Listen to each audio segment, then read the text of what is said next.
So the Lincolnshire strategic segmentation model enables us to break up our population of over 815,000 people into manageable portions which allow us to understand population need, rather than the point of service delivery at which someone interacts with us. So, for example, we have 5 overarching segments that go from people who are healthy to being episodic users, so they may have had a hospital admission, to long-term conditions, to high need, and then to end of life. So it replicates all of our journeys through health and ill health from birth to death. Those segments are further broken up into sub-segments. What the model allows us to do is create a shared understanding of population need and population outcomes, which is a core tenet of population health management. We're not looking at targeting a metric or a measure like 4 hours in A&E or 18 weeks on a waiting list. It's about understanding qualitative and quantitative impact on groups of people who share characteristics within our population.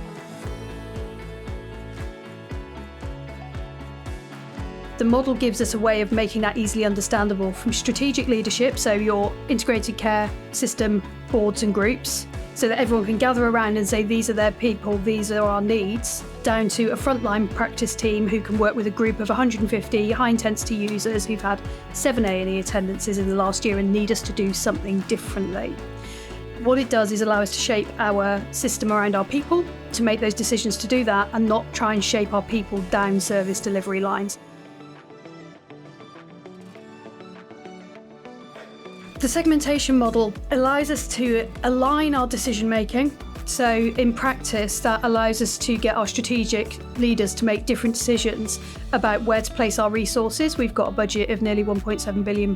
There's some big decisions that need to be made around that. So using a segmentation model allows us to decide where to target that across population need defined by segments. It allows us to understand where population characteristics are shared and where we can do something differently. So if you're looking at frontline services and teams, then we can pick a group to work with. It also gives us that framework then to evaluate whether we're making any difference at all.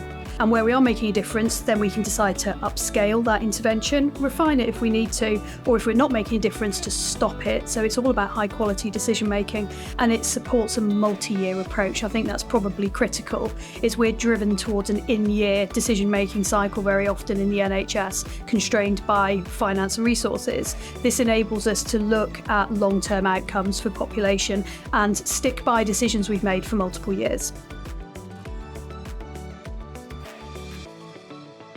If I was to boil it down to one thing, I would say that it has allowed us to bring a group of diverse individuals together to co-produce this framework, to create that shared understanding of the population. It's brought us closer together and given us a reason to consider integrating our services more closely around a shared understanding of population.